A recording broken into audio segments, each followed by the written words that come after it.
This is the brand new, as you kind of saw by the intro, as you kind of see right now from the current banner that you see right up to my chest, or whatever you want to say. This is the brand new look, folks, of In Hindsight. Welcome to episode 35. It's a brand new chapter into the podcast as we are here Friday, September 10th, man, and it just feels good. It feels good to kind of switch things up. It feels good to kind of change things around, knowing, we're kind of in, I don't necessarily want to say a new era, because we're still kind of growing. We've only been on YouTube for a couple months. That's kind of why I've been saying it's a turning of the page, I want to say. And that's what I feel like it is, and it feels good. It feels good. So thank you all for tuning back in here, folks. And I think we all kind of know what we're going to be talking about right off the bat. But first of all, holy smokes, man, it's just so great to, walk outside. It's starting to get cooler. You smell it. You smell fall in the air. You smell fall brewing. You smell fall coming into the scene. And it's a beautiful thing, man. There's honestly, I'm telling you this right now, there honestly isn't really many things better than a nice, crisp, cool fall night. And you're just drinking a nice cold one. There's not many better feelings than that. And I cannot wait until that hits, because last night when I walked outside, I mean, you can feel it coming. You can feel it coming. You can smell it walking outside. And it's just absolutely great. It absolutely is. As I've said many times, it's my favorite time of the year. And obviously, with that being said, it's obviously football season, which we've been waiting for. And I've been kind of hyping it up the past week or two, with college starting and obviously the NFL starting yet last night. And that's what we're going to get into to start off. Beautiful. Absolutely beautiful seeing 70,000 plus packed in that stadium. It's just great being back to how things were, in regards to the sports world and everything like that. It's absolutely great. That's exactly what you want to see. And really good game. I didn't think that it was going to be that close. I didn't think it was going to be a blowout by any means, but I didn't think it was going to be coming down to a final field goal to win the game. I'll tell you that right now. And not very a good night on the betting side either for me. So we're going to have to work our way and redeem ourselves here in the next day or two, and try to get back on track. But anyway, if you guys bet, hopefully you had a pretty good night betting. Hopefully you had some good things placed. Whether you placed some parlays, you took advantage of some of the promos that were out there. Whatever you did, hopefully you hit some good cash. But nonetheless, it was just great, man. Just great to see things back the way they were, back to normal in the sports world like that. But really good game, folks. Excuse me, really good game. I don't know what the viewership was for that game. I mean, I wouldn't be surprised if that was the most viewed, opening game in X amount of years, simply because, yes, I guess kind of who's playing, but also at the same time, fans are back. Things are back to normal with sports, and I wouldn't be surprised. So I guess we'll kind of wait to see when the numbers come in on that. But Tom Brady, this guy looks like how he was 10 years ago. Nothing looks different. I've really stopped the last 4 or 5 years determining how much longer I think this guy's going to play. I mean, it's like he's getting better, almost. I mean, he threw 50 passes. He had over 300 passing yards. He had 4 touchdowns last night. He looked great. He looked like normal Tom Brady. I don't know what else to tell you at that point. It's just, I don't think anybody, excuse me, I don't think anybody should stop or I'm sorry, let me rephrase that. I don't think anybody should even continue doing that, determining how long he's going to play. Oh, this is the year Brady falls off. I remember back in, what year was it? 2015? I believe it was 2015 where New England was playing Kansas City. New England had a terrible game. Brady was absolutely awful, and everybody thought that was the end of the era for New England, the end of Tom Brady. And here we are now in 2021, 6 years later, playing still some of the best football of his career, looking like normal Tom Brady. Nothing's changed. 44 years old, still playing just unbelievable. And there's just really no words to describe it. Really, there's not. I'm interested to see how much longer this guy's going to go. But it's just absolutely remarkable. But it was just great scenery. Al Michaels, Chris Collinsworth back. You know, the Collinsworth slide in. They didn't do that last year. You know, you don't see the guys, you know, wearing masks on the field. You know, it's just a great feeling, and it's just great to see, you know. And that's what it's something I feel like we all need. I mean, America runs on sports, man. You know, sports is really the number one driving thing in this country. And I feel like with really everything that we've all of us have really just been going through the last year and a half, it's a breath of fresh air, man, and it's an uplifting feeling just when you see that, when you're there. Just absolutely great, and that's exactly what you want to see. So just a beautiful thing to see, man. Heck, even the pregame concert, you know, just seeing everybody there, the performances, it's great. But anyway, Tampa Bay won this game 31-29 off a game-winning field goal with excuse me. I don't know why my throat's kind of raspy right now. Off a game-winning field goal with 2 seconds left to spare. And this was kind of something that going into this game, you know, I don't think it was any doubt how Tampa Bay was going to look. It wasn't any doubt of any of that. I didn't know one person that thought Dallas was going to win. But I really think the question was, how's Dak Prescott going to pan out? How's he going to look in his first game back, being out of football for 10 or 11 months, coming off that ankle surgery? What's he going to do? And he looked phenomenal. Honestly, kudos to Dak Prescott, man. He didn't, there was nothing holding him back. He looked great. He threw over 400 yards, 3 touchdowns. He had a pick. I mean, he looked great. He looked great. And I think this was a Dak Prescott. Seeing that is obviously what Cowboy fans were hoping for. And if he was playing at that kind of level, you know, this could definitely be a special Cowboys offense. And I think we saw that in the passing game. Not so much from Ezekiel Elliott, but we saw Amari Cooper. We saw CeeDee Lamb. You know, we saw, I mean, they both had over 100 yards. Cooper had 2 touchdowns. Lamb had a touchdown. Blake Jarwin was involved a little bit. And we saw that. And I think that's really a glimpse. If Dak Prescott is on the field throughout the year, I think that's a glimpse of what we can see from the Cowboys offense. Now, what we saw defensively from there, I think is what most of us expected from them defensively, giving up some plays down the field, struggles in the secondary.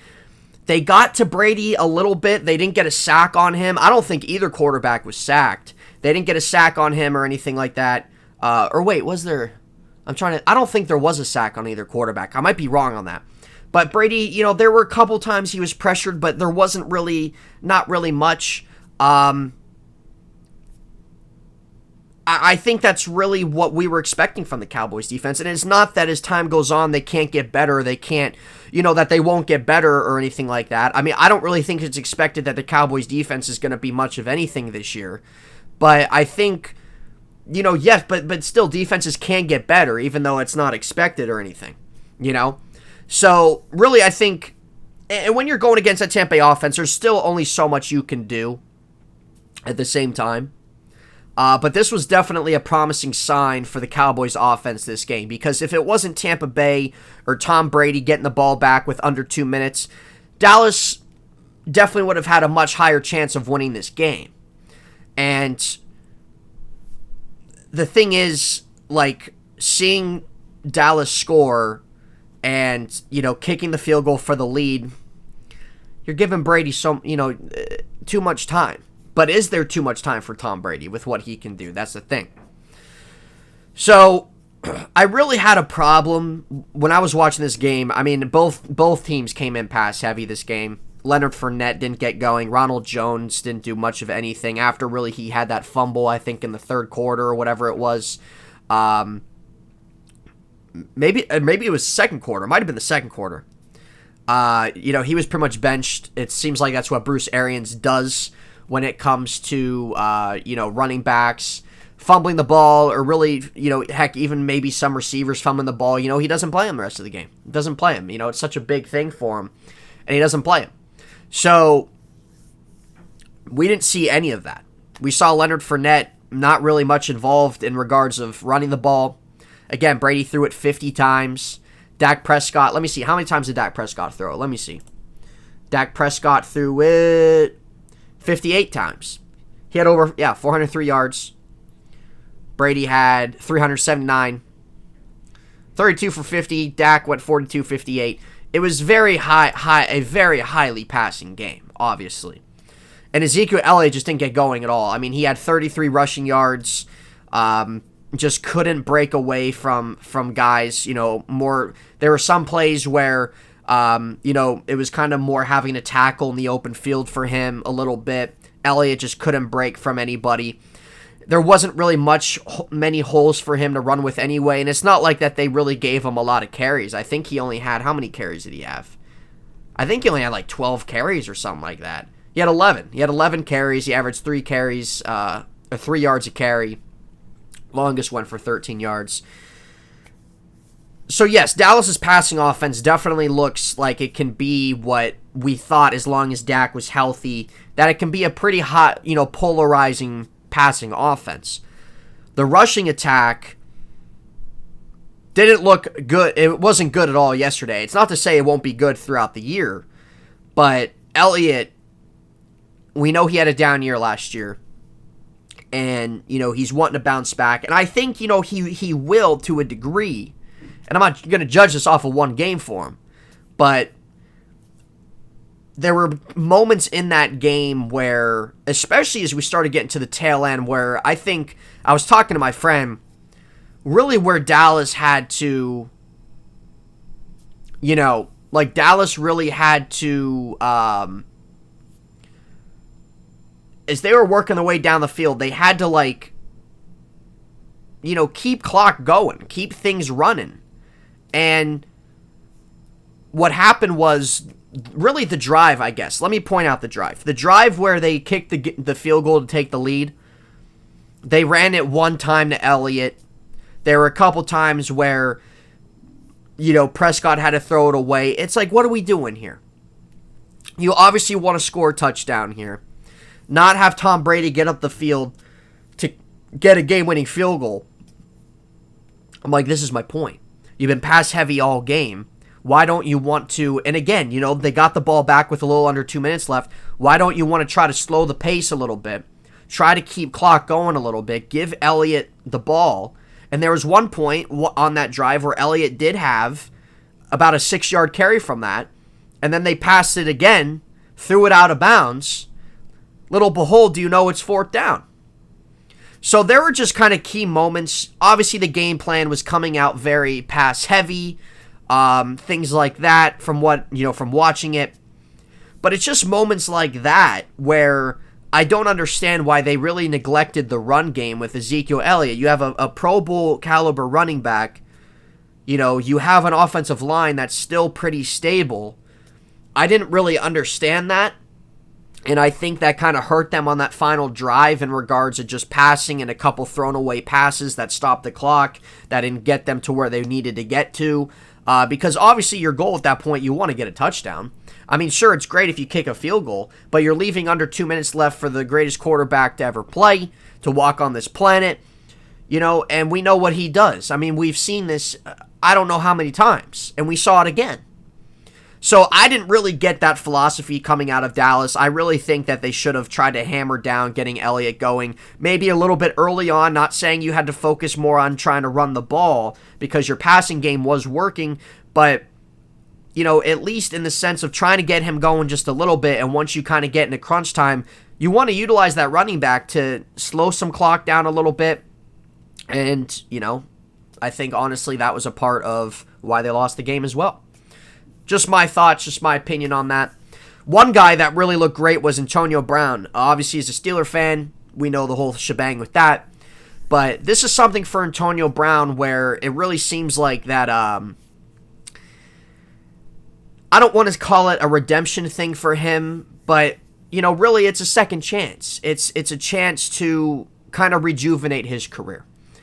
And he had 5 catches for, I think, like 100 and... What did he go for? What did he do? 121 yards, and he had a touchdown. He had a 50-yard touchdown from Brady down the field. He absolutely just destroyed a corner. So there was never doubt in my mind, and I don't really think there was a doubt in a lot of people's mind. Not that Antonio Brown didn't have it anymore. Antonio Brown was a key role in regards to that Super Bowl run last year for them. And being your third wide receiver, really, that's great. And he has a really good relationship with Tom Brady, obviously. Brady didn't want him to be given up on. And you look, and it's working. So Antonio Brown had a great game. Rob Gronkowski had a couple touchdowns too. He went for, let me see here. He went 8 for 90 with 2 touchdowns. Chris Godwin went 9 for 105 with a touchdown. Mike Evans was absolutely irrelevant this game. Went 3 with 24. That was really their whole offense, man. We were seeing, a lot of good play action from Brady. We were seeing, Brady really having some good seam routes to Gronk. Brady just getting the ball up the field. It was just really a pass-heavy game for Tampa Bay. Defensively from Tampa Bay, Carlton Davis got the pick against Prescott. Okay, Shaq Barrett got a sack, so that was the sack. They had 1 sack. So, yeah, it was...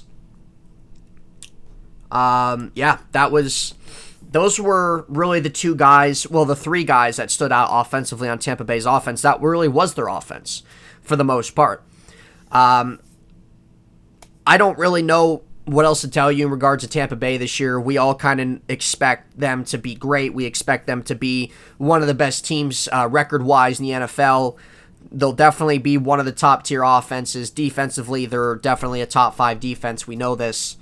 I really just think the question was, and going forward, what does this say? Was this more a Tampa Bay kind of thing, or was this more of kind of what's to say about Dallas, that Dallas is going to be able to hang, with maybe some of the more higher teams that they play against? What's to say about their offense? I honestly think it honestly says more about Dallas, because we know what we were expecting from Brady, and we saw that. Nearly 400 yards, 4 touchdowns, Tampa Bay, winning, obviously, executing offensively. Defense wasn't really, defense kind of failed. I think Tampa Bay's defense, obviously, run game was irrelevant. But they gave up big plays. They gave up a lot of passing yards. They let Dallas get down the field, so that's obviously something that Tampa wants to work on. I think it's just simply more of really what Dallas's offense can do. And it doesn't matter who against. And hold on 1 second, guys. Sorry about that. So I think it's more something of what, really what Dallas's offense can do. And I think we'll see more of that throughout the year. I think we'll see Dallas be able to put up a good bit of points against teams. And this could definitely be something where, in regards to that NFC East division, I think it will probably be between them and Washington. And if you have an offense like that, but again, the defense is concerning, but still, this could do Dallas well, especially against lesser teams, lesser defenses, of being able to really hang some high points. So it was a great showing for Dak being his first game back. Great showing for some of his receivers that were involved. I think it was just really more of just what we can see of Dallas's offense this year, which, good amount of people thought that it could definitely be a high-powered offense. So there you go. But just great opening game, man. It's just great to see it back. It's great that it is back. I'm so excited for Sunday, not just because the Steelers are playing, but seeing Red Zone, seeing all the other games on. It's just awesome. It's just phenomenal. And Football's back, baby. Football is back. So that's really what we saw last night. I kind of want to transition into a couple things coming out of the NFL as well before I go into a little bit of college football here. Man, the Baltimore Ravens, what is going on in Baltimore, man? You never want to see injuries like this. You never want to see these things happen. Absolutely not. Absolutely not. And it's just, I don't even know what to tell you at this point. I really don't. Like, if you're a Ravens fan, that's frustrating and sucks, and just especially being so close to the season starting, things happening within really, other than Dobbins, really things happening the same week injury-wise. That's something you just don't want to see, man. And, when I saw like that these things could potentially be the injuries to these guys, I'm like, this is terrible. It's a part of the game. We know that. Teams struggle with it every year. Heck, the Steelers had 2 ACL injuries last year. They had injuries 2019. San Francisco was just bombarded with injuries last year. Dallas was. I mean, we see it. Every team has injuries, but there's teams that have them more significantly than others, and Baltimore right now is that team. You don't want to see any of that, man. And losing a guy like Marcus Peters, if you're Baltimore, is definitely the biggest one, because Marcus Peters is arguably a top 10 corner, for sure. He's just a really good playmaker in that secondary. I think he's their best playmaker in that secondary, no question about it. And now you don't have that. That's big. That's big. And I'm sure Baltimore will probably go out and try to acquire a cornerback. I'm assuming they're probably going to roll with what they have, at least for now, Jimmy Smith, Tavon Young. But again, those are 2 guys that have been injury prone. Tavon Young's missed like 3 years of his career pretty much because of injuries. Jimmy Smith, he's 31 years old right now, and earlier on in his career, he was a pretty stable cornerback for the team. But really, over the last 3 years or so, he's been pretty injury-riddled. So that's very concerning there for Baltimore secondary. So Marcus Peters is out with an ACL. J.K. Dobbins, we know, was out a couple weeks ago. He was out with an ACL. We're like, all right, this is going to be Gus Edwards' time. Justice Hill went down. And, all right, it's Edwards, Tyson Williams. Now, Gus Edwards went down yesterday as well, along with Marcus Peters. And now Baltimore was left with Tyson Williams. I mean, I just don't think that, I can't really recall where I've seen a team have injuries like that in the same day, let alone the same week. So, I don't know what's going on out there. I don't know what they're practicing on. It seems like that they're practicing on nails or something like that, or they're practicing on some of the worst turf or grass you could probably walk on. That's what it seems like. So, but just really unfortunate news. And, hopefully these guys can come back stronger next season. Because it just sucks, man. It just sucks. I hate to see, like, when the season's getting ready to start, guys just get hurt and have to miss the whole year. It sucks. It sucks, man. I don't know how else to put it to you. But that's the news with the Ravens coming out of that. But because of those injuries, they had to make some corresponding moves. I keep hitting my camera. This is like the 3rd time I've hit my camera now over the last week. So if you saw kind of a little shake there, I hit my camera. But the Ravens made some corresponding moves, and it is desperate. It is desperation right now because there's really not much they can do. I mean, who expected all 3 of your running backs to go down with a season-ending injury? Who expected that? Nobody, because that's something that you don't see happen. So they had to go out. They signed Le'Veon Bell. Before the Gus Edwards injury, they signed Le'Veon Bell a couple days ago. They brought him in earlier, and then they brought him back in. They signed a contract, put him on the practice squad for now. Obviously, they'll activate him. And then Gus Edwards went down. So now we saw yesterday, it was Bell. And then we saw them sign Devontae Freeman, and now we saw them sign Latavius Murray. So these were 3 of really the best running backs you can get on the market. It's not really saying much. Le'Veon Bell has been absolutely irrelevant and terrible the last 3 years. Devontae Freeman, solid starter in Atlanta for a few years, but obviously a running back's lifespan in the NFL isn't very long. And so, he spent some time with the Giants, I believe, after that. He's been a free agent really since. And so now they picked him up. I don't really know what he's going to bring to the table. He's not what he was at all. He's really just a backup at most, I think, at this point. Latavius Murray, I think, is probably your best option out of all of them. Latavius Murray at least has had some production and with New Orleans a little bit. He wasn't too bad on the Raiders when he was there as the main guy for a couple years. I think Latavius Murray is honestly the best option out of these three. So the question is, who's going to be the starting running back going into Monday Night Football? And honestly, I don't think they might not even have one. I think that they're honestly really just going to utilize all three in different ways. Latavius Murray might be more of just that downhill, straight-up running attack right there. Bell could be utilized in the sense of receiving options. Freeman, maybe use him to get some extra yardage.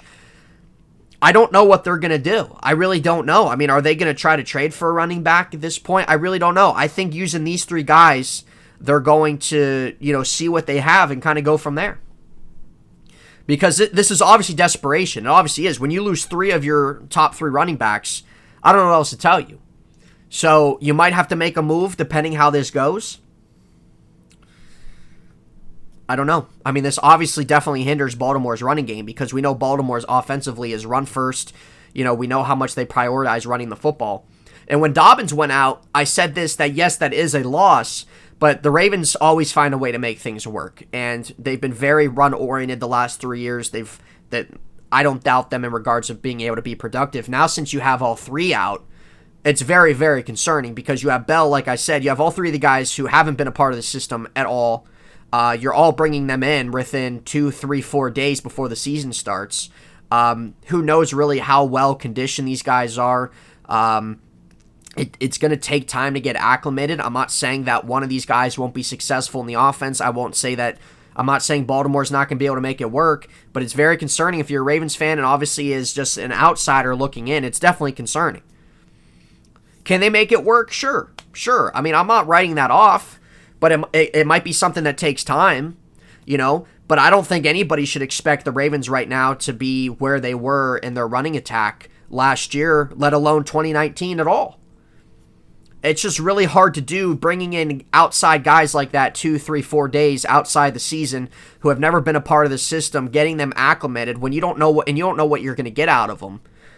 I don't know. I think Latavius Murray probably has the most potential to be the main guy there that gets the most carries. But Tyson Williams might be involved too, and we'll see what he does. But is this a testament to him? And a rookie, I believe he was undrafted. Maybe he might have went in the 6th or 7th round. I can't remember. But is this a testament to him that Baltimore's not too high on him either? I don't know what to tell you. So that's the news coming out of Baltimore, man. Just if you're a Ravens fan, that's frustrating. That sucks, obviously. And it's just something, it doesn't matter. It doesn't matter at all in regards of whether you like a team or not. It doesn't matter. I don't think anybody should ever be wishing injuries on any player because when everybody's healthy, that's when it's the most fun for the league. That's when the league's at its best. When guys are playing, and when you're not freaking hindered like this. But it's out of everybody's control. I don't know what to tell you. I don't know. I just want to know what they're practicing on. I don't know. That's just unfortunate and... you just don't ever want to see that stuff. So, anyway, that's the news coming out of Baltimore. We also got some news coming out of Pittsburgh. Clearly, this is something I'll dive into tomorrow, but I'll kind of briefly talk about it. I'm not going to give my full thoughts on it because I'm going to save that for tomorrow's show. TJ Watt, finally TJ Watt gets his extension that him and the Steelers have kind of been in negotiations with for about a couple weeks now, really, for the most part.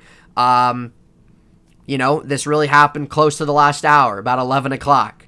Not literally, but you get the paraphrase. They finally got a deal done yesterday.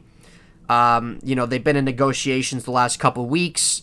There were reports over the last couple of weeks that a deal was going to get done at this time or that time. Didn't happen. We know how the Steelers like to do business, man. The Steelers, they don't really like to put a lot of guarantees. They like to put things into their signing bonus. They don't like to give really guarantees past the first year of a contract. That's really how they've handled things a lot. And at this point in time, I've been saying this as I think really mostly everybody has.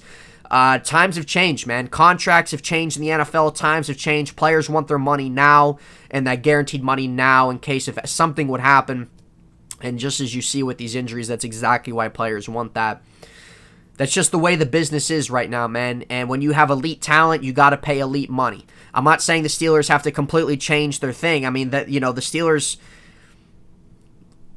they've been very successful, obviously, doing business the way they do. But for guys like TJ Watt, that's who you have to break the mold for. And it's good to see that happened. Number one, that they got a contract done. But number two, it's good to see that they did kind of break that mold of theirs. And, maybe for future guys as well, that's kind of similar to TJ Watt, cough, cough, Minkah Fitzpatrick coming up soon. Those are just things you have to do for those kind of guys. And it's just the way it is. And I was hoping the Steelers were going to get a deal done. I didn't see why they wouldn't. Really, as it was kind of going on, it was getting a little concerning. And I was just really hoping they would just kind of really break away from really the method on how they really do things, really. Because for guys like this, you got to break away from that, bro. You got to give them what they want. You got to pay them handsomely. You got to give them what they deserve. TJ Watt's earned it, man. He's should have been Defensive Player of the Year last year. He's arguably, him and Aaron Donald, he's arguably the best defensive player in the league aside from Aaron Donald. And he's a cornerstone of the team, man. He's the face of this team, I think, aside from Big Ben, the face of the defense. And he's locked in for 5 more years here in Pittsburgh at the very least. The contract was a 4-year, 5-year including this year, $112 million, 28 per year, $80 million in fully guarantees with a $36 million signing bonus on top of that. That's what needed to be done, and every Steeler fan, I think, is very ecstatic this happened. Every Steeler fan was hoping that this was going to get done before the season started, and kudos to TJ Watt, man. Kudos to TJ Watt. He was still showing up. He was still at camp. He was still at practice, doing individual drills as this was going on, and he had a press conference earlier. If you're a Steeler fan, you missed it. You probably want to check that out. About 8-minute press conference or so, coming out of that contract extension, but it needed to be done. It needed to be done. And there was a pretty cool story coming out where that came out yesterday that the agents told TJ Watt that he could get even more money, but TJ Watt overruled him, said, nope, not happening. I'm good with this deal. This is a great deal for me. I'm taking it. And he walked right into Art Rooney's office, shook his hand, said, you got a deal. And he said, excuse me, I got to go work out. Unbelievable stuff. That's true Pittsburgh Steeler right there. That's an absolute beautiful thing. TJ Watt is the freaking man. And I'm so happy that this deal got done because it needed to get done. So I'm just really happy as well that, the Steelers really broke that mold because you have to do that for guys like this. And, this is something that Minkah Fitzpatrick was looking at. And for guys like TJ, for guys like a Minkah, those are things you have to do for those kind of guys. So going forward, it's definitely a promising sign in the sense of, them doing things like that for that kind of talent, for those kind of guys, because you got to protect and lock those guys in. So that's the news coming out of Pittsburgh and things like that. I'm going to transition out of the NFL here right now. Obviously, we have games coming up on Sunday. If you guys missed my NFL division by division preview, yes, it's a long show. It's almost 2 hours long. I honestly, when I was done, I kind of wish I was like, man, I wish I honestly kind of cut this up into 2 parts. But learning experience. I don't like to do shows that long anyway, not right now at least. And but it is up there if you're interested in seeing the division by division breakdown. We go through each division, we go through each team's schedule, each team where they currently stand, and we talk about every team. And so if you're interested in that, if you're interested in hearing about your team, check that out. Heck, you can fast forward to it, but check it out. It's on the channel. Came up last weekend. So let's go into college football here. I want to kind of go into college football for a minute. So obviously we have games tonight. Coastal Carolina, who is ranked, I believe, for the first time I've ever seen that I can recall. They play Kansas, 7:30. We got North Carolina, AT&T against the Duke Blue Devils. North Dakota against Utah State, and UTEP against Boise State, 9:30. Will I be watching any of these games? No. It was great seeing last week. Last week was really the big kickoff for college football, man. And again, it was just great seeing teams like Wisconsin, Virginia Tech, and, kind of the things they do, their crowd and like the pregame and their kind of ritual they do. You see Enter Sandman, you see the the bounce thing that they do, whatever it is. It was great to see that. It's great to see college football 100%. All fans. It was just, again, just another breath of fresh air. A lot of atmosphere, electricity, excitement. It was just great. So last week we did see, I was interested in the Clemson and Georgia game. Georgia won that game. Very low scoring. Honestly, to me, I wasn't too entertained by it. I don't think Clemson's quarterback, I can't pronounce his last name, DJ, whatever. Georgia's defense, you got to give credit to their defense last week, man. They really just shut things down on Clemson offensively. JT Daniels, now the starter, or who's the starter of Georgia, he had to transferred over and things like that. Georgia, Clemson, yes, close game, low scoring. Obviously, we'll see both teams definitely score a lot more points in regards of, some of these next upcoming games they play. I have to look at their schedule and see who they're playing. But it really wasn't a game I was expecting maybe a little bit more, but I honestly thought the Clemson quarterback was fairly disappointing in his first game. But this is his first game. This is his not necessarily his first game. He played a couple games last year because Lawrence had COVID. But really, this is his first game as really the full-time starter for Clemson. And I just didn't really see much there. Definitely give him some time. But that's really what happened out of that. That was really, I think, the biggest game of the weekend in regards of on paper. We also saw Notre Dame play. Who did Notre Dame play? I don't know why I can't remember. I had the game on a little bit. Who did Notre Dame play last week? I don't know why I can't remember, man. They played Florida State. That's right, Florida State. Man, Florida State, talking about that game, 41-38, final and overtime, man. You got to give credit to Florida State here. Man, dude, I was very unfamiliar. Hold on one second. I'm trying to get to the box score of this game. Hold on. I'm trying to get to the box score of the game real quick. Okay. So, Mackenzie Milton, Jordan Travis was Florida State's quarterback going in this game. I watched a little bit of it. I didn't watch the whole thing, so when Mackenzie Milton came in, I wasn't really sure if Travis had an injury. They benched him. Travis played like ass. So, I'm guessing they benched him. Now, Jashawn Corbin had a really good game going against Notre Dame, rushing 15 for 144, touchdown, longest 89.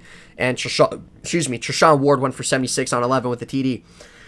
So, but Mackenzie Milton. Now, as I've told you on this channel, I've never really been a big college football guy. I've never really found myself really emotionally invested in college football. I don't have a particular team I root for in college football. But every year, whenever there's an interesting game on, I will watch it. I am pretty acclimated with some of the top guys.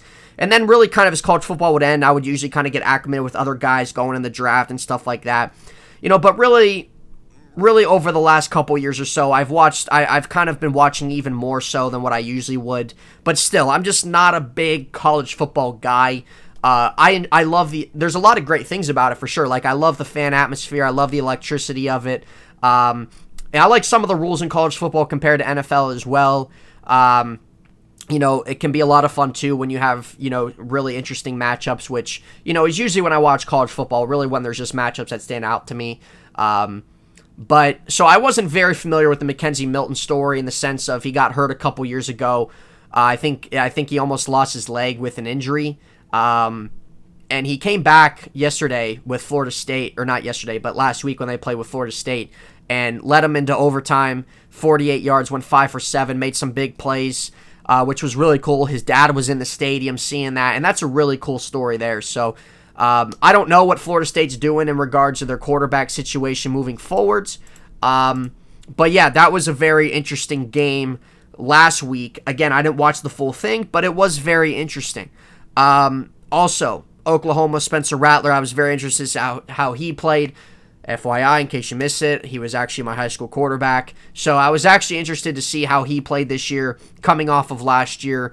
Not really all that impressive. He kind of had a couple picks, couple bonehead decisions, I thought. He wasn't god-awful. Oklahoma won, by the skin of their teeth. I expect Rattler to definitely bounce back. I definitely expect him to have, still a good year in college this year. He's the number one ranked quarterback prospect going in the NFL this year. We'll see what happens coming out of it, but I do have my concerns with him. But we saw Oklahoma win last week. So this week, let's look. I honestly haven't looked at the college football games this week. So we got Illinois against Virginia.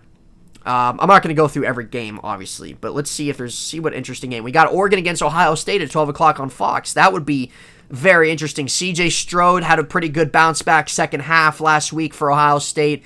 Had a couple turnovers or so. Not really the best first quarter, first half, in general for him in Ohio State, but this is his first year as well. And we'll see how he bounces back against Oregon, who is as well a top team. We'll see how that happens. That's definitely an interesting game. I'll probably be tuning into that one on Fox. We also have Tulsa against Oklahoma. 0-1 versus 1-0. Pitt Panthers obviously playing against Tennessee. They absolutely destroyed their opponent last week. I didn't watch it. I was watching other games. And maybe you're wondering why I'm not a Pitt fan. I'm not a Pitt fan, but at the same time, I still would like to see them succeed. For college basketball, I love Duke. I'm a Dookie. But for college basketball, I still do want to see Pitt do well. For college football, I obviously want to see Pitt do well. I'm just not a fan, if that makes sense. But they face Tennessee, which is definitely interesting at 12 o'clock ESPN. I'll probably have that on as well, going back and forth. We got Youngstown State taking on Michigan State.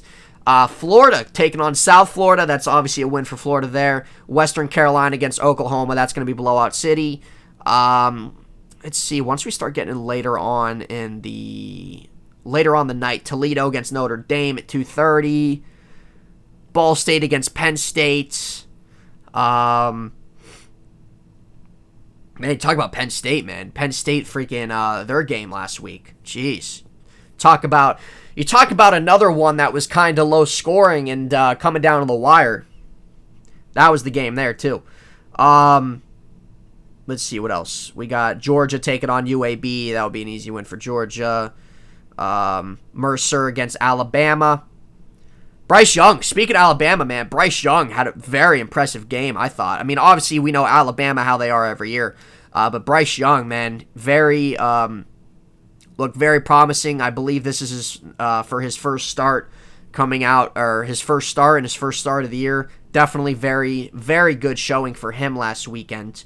We'll see how he does against Mercer, if he kind of, tops back on that. South Carolina against Clemson. Clemson will, win that one. I'm trying to look later on into the night, because there's usually some Saturday night that are kind of interesting too. I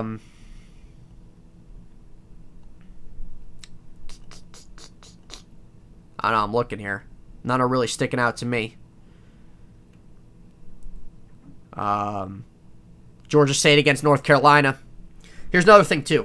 We know Sam Howell is a highly ranked quarterback prospect going into the draft. This is all I'm going to say about him.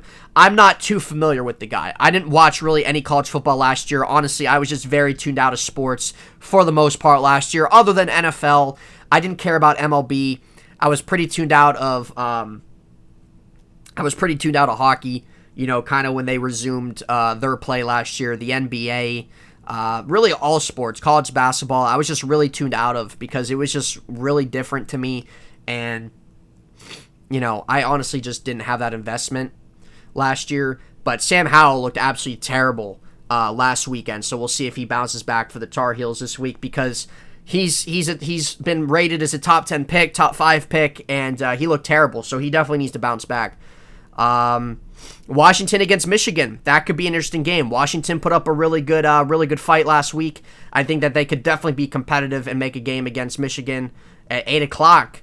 That's at 8. San Diego against U of A. Who cares?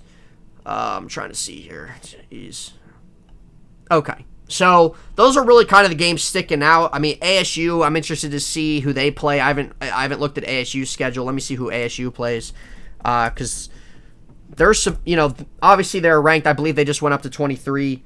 Let me see. They play tomorrow at 10:30 at night. Okay, on ESPN. They play UNLV, so they'll probably win that game. But yeah, I mean, those are really kind of just really key things, in regards to college football for me last week, that really, I was looking at. That Georgia-Clemson game, seeing how Spencer Rattler does, seeing how maybe Sam Howell plays, the Notre Dame game. Those were really key games for me that I was interested in. I did have the Penn State game on as well. That was kind of getting fascinating as well toward the end.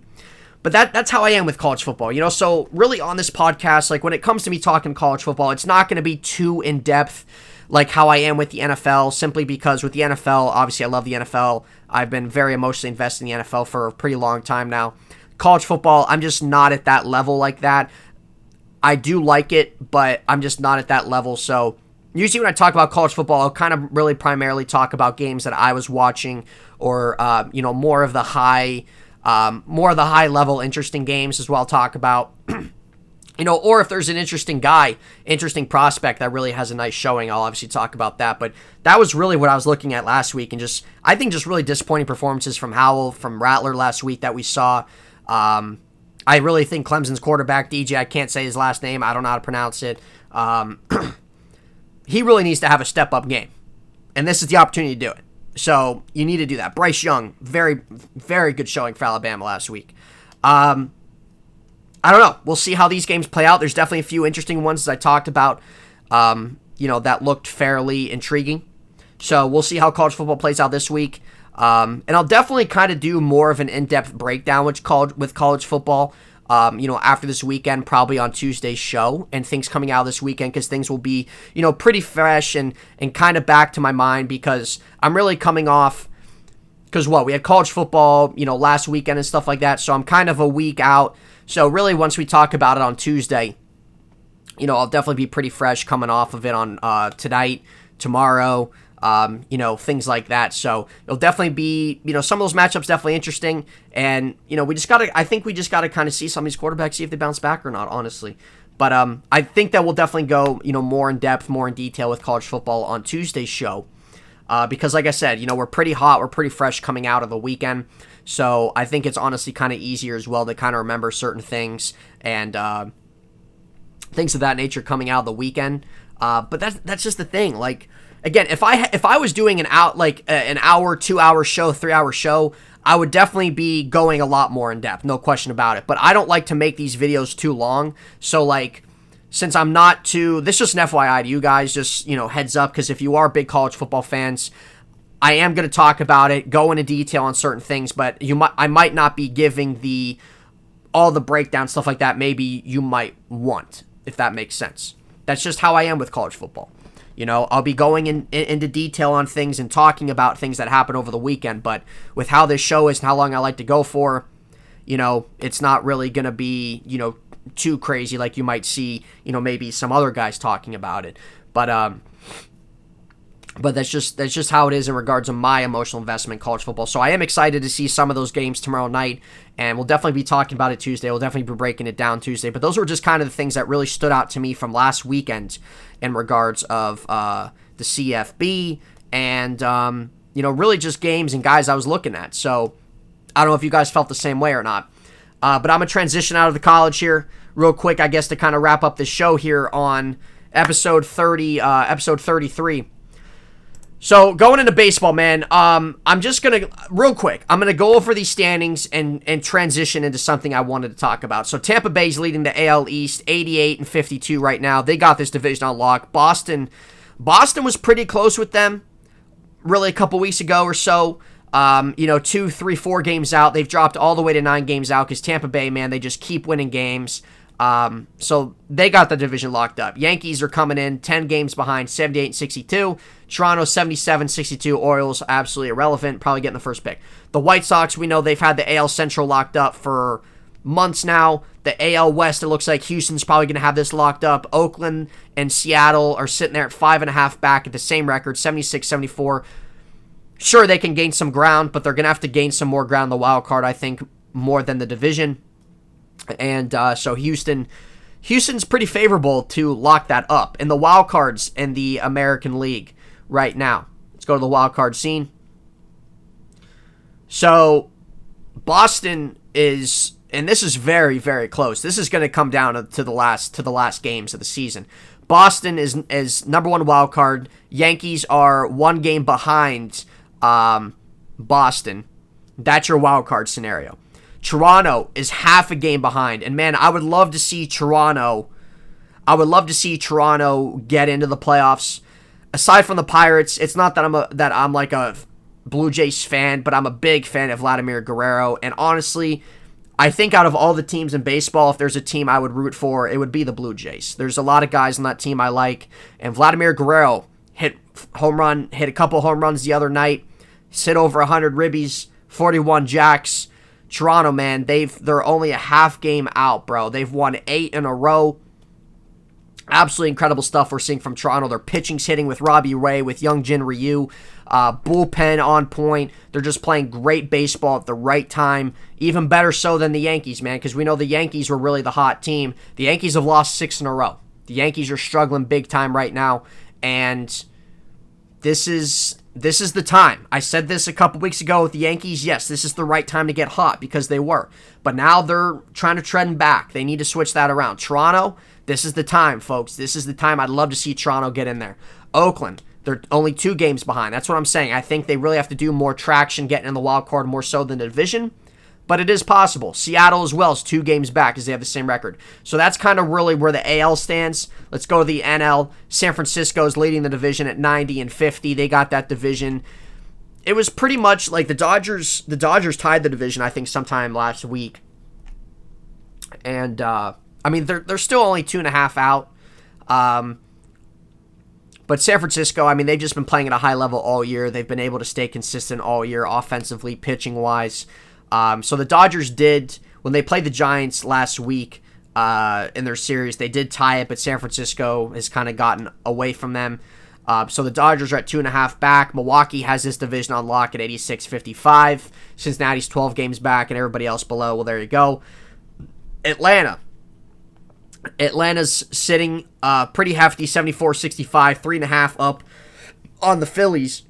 And I think out of all the teams here, I think Atlanta's the most surprising. With Ronald Acuna getting injured, with Ron Acuna, being out for the year, I think a lot of people thought Atlanta just, wasn't really, and where Atlanta was, they were kind of sitting at that 500 level. I think a lot of people thought, I don't think anybody thought they were going to be buyers at the trade deadline. They were, and they're just making it click, man. Honestly, they're just making it click. Guys like Jorge Soler, they got Duvall. You got guys like Dansby Swanson, Austin Riley picking, you still got Albies in there, Freddie Freeman.